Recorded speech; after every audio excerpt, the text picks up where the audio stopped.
Today I just wanted to make a real quick video showing you this 1950s hot point refrigerator that I custom painted with House of Color paint. Started by painting with House of Color epoxy primer, then sealing that with House of Color white sealer. Then I did a House of Color white base coat, followed by one layer of candy cobalt blue, sorry.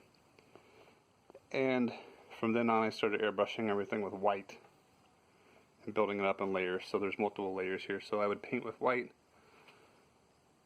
then I would spray cobalt blue candy over it, paint with white, and then eventually started spraying oriental blue candy over the white. So that's why you get these two different variations of blue, the dark blue and the lighter blue.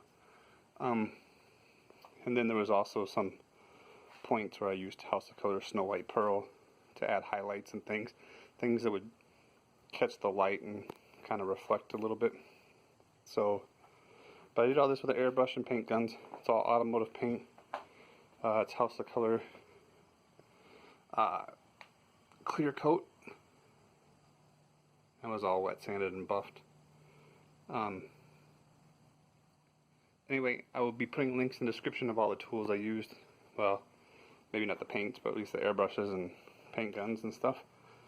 And hopefully in the future I'll be bringing you videos showing how I do this process, so you can kind of see how it's all done.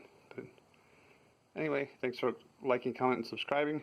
Also click those affiliate links. They really help me out, keep me going, help me buy supplies so I can keep doing things like this, and just keep watching and see what's to come. Thanks a lot, guys. Bye.